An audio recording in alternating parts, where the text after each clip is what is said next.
Kilometre अंतरावर निर्जनस्थळी एका स्मशानभूमीजवळ मला त्यांनी गाड्या आडव्या उतरवलं आणि दोघं कोणाला गेलं आले जवळ आणि त्यांनी मला उतरायला सांगितलं. मी उतरल्यानंतर एकदम 10-15 लोक आले आणि मग मला धमकेला दिले आणि मला रिव्हॉल्वर एकाने कमरेला असा वर शर्ट करून दाखवला आणि एकाने असा रोखला होता. तो मला आवाज करायचा नाही. आणि मग संग्राम भांडारे जे आले ते म्हणजे व्हिडिओ चालू करावे. मग त्यांनी व्हिडिओ शूटिंग सुरू केलं आणि 4 बाटल्या शाईचं केमिकलयुक्त शाई माझ्या अंगावर त्यांनी ओतली. शरद पवारांच्या राष्ट्रवादीचे प्रवक्ते विकास लवांडे यांच्यावर शाई फेक झाल्याच्या घटनेमुळे महाराष्ट्राच्या राजकारणात नव्या वादाला तोंड फुटले. कीर्तनकार संग्राम भांडारे आणि त्यांच्या सहकाऱ्यांकडून विकास लवांडेंवर शाई फेक करण्यात आली, तसंच त्यांना धमकी देण्यात आल्याचा आरोपही करण्यात येतोय. हे प्रकरण आता शरद पवार यांच्यापर्यंत पोहोचलंय. झालं असं की लवांडेंवर झालेल्या शाई फेकचा निषेध करण्यासाठी आमदार रोहित पवार हे लोणी काळभोर पोलीस ठाण्यात पोहोचले. यावेळी रोहित पवारांनी शरद पवारांना फोन लावून दिला असता लवांडेंनी घडलेला प्रकार सांगितला. तर आम्ही विकास लवांडे यांच्या पाठीमागे भक्कमपणे उभे आहोत असं म्हणत रोहित पवार यांनी शाई फेक प्रकरणाचा निषेध व्यक्त केलाय. त्याच्याचबरोबर बंदूक दाखवून 12-15 लोक होते असं आम्हाला कळलेलं आहे. आणि मग अशा पद्धतीने तुम्ही जर धमकवत असाल, फक्त प्रसिद्धी मिळावी म्हणून तिथं शाई टाकत असताल, गोंधळ घालत असताल, तर हे शोभणारं नाही, आपल्या महाराष्ट्र धर्माला शोभणारं नाही आणि वारकरी संप्रदायाला शोभणारं नाही.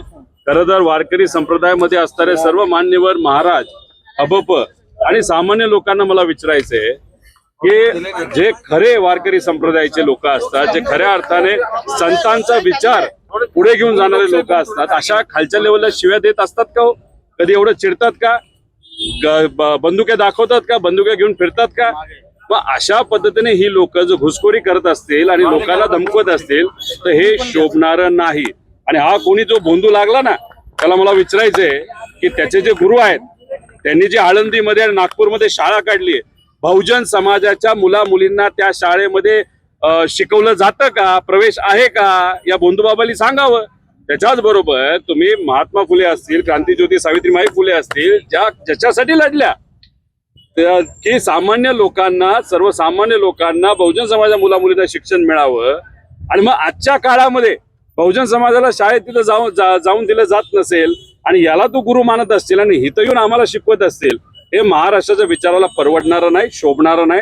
आम्ही या गोष्टीचा निषेध करतो आणि विकास भाऊंच्या पाठीमागे त्या ठिकाणी भक्कमपणे. आणि त्याच्याच बरोबर हे मध्य प्रदेशचे जे बंधू बाबा आले होते, बागेश्वर महाराज, इथं येऊन जेव्हा छत्रपती शिवाजी महाराज म्हणून बोलले होते, तुकोबारायांबरोबर होते, बोलले होते, तर माऊली महाराजांबद्दल पण बोललं गेलं होतं. हा झोपला होता का दाढीचे केस उपटत बसला होता का गवत उपटत बसला होता?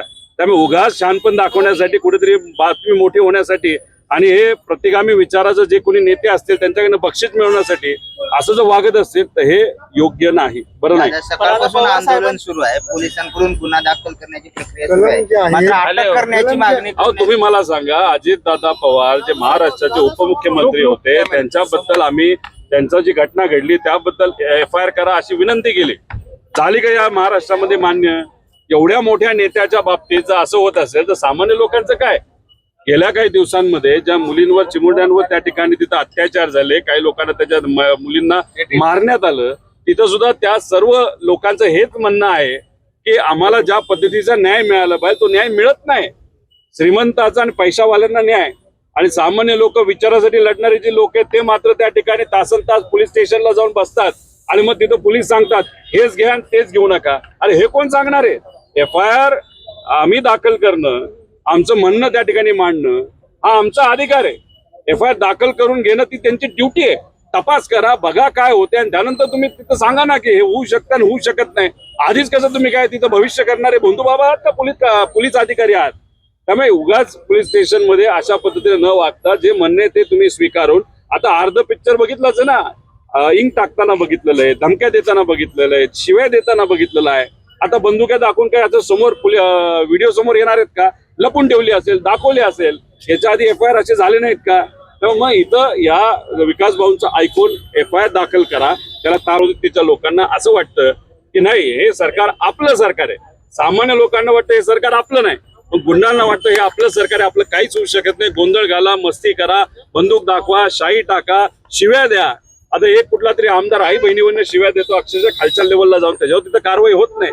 आणि मग सामान्य व्यक्ती एखाद्या FIR करायला गेला, तुम्ही तिथं ऐकून घेत नाही, कलम टाकत नाही. मग पोलिसांनी काय करायचं? फक्त व्हीआयपी लोकांना प्रोटेक्शन सिक्युरिटी द्यायचं आणि मग सामान्य लोक मात्र हा वाऱ्यावर. हे महाराष्ट्रामध्ये तर अशा गोष्टी होत नव्हत्या. त्याचं अभिनंदन केलं ते हल्ला केला म्हणून नितेश राणेंनी अभिनंदन आता ज्या व्यक्तीबद्दल तुम्ही बोलताय, जसं पार्टी बदलतात, जसं सरकार बदलत असे ते कपडे बदलतात आणि विचार बदलतात. त्यामुळे त्यांच्या विचाराबद्दल आणि त्यांचं कसं आहे की त्यांना कुठेतरी मुद्दामून सरकारमध्ये मोठ्या नेत्यांनी जवळ केलेलं आहे. कशासाठी? तर राजकीय दृष्टिकोनातून भुंकायला. मग कुठेतरी बहुजन समाजाच्या ह्या सर्व नेत्यांना पुढे करायचं, आपण मात्र मागे राहायचं आणि तमाशा बघत राहायचं. त्यातला हे भाग आहेत नितेश भाऊ. तर त्यांच्याबद्दल आपण काय बोलणार? त्यांना जे काम दिलं ते काम तिथं करतात.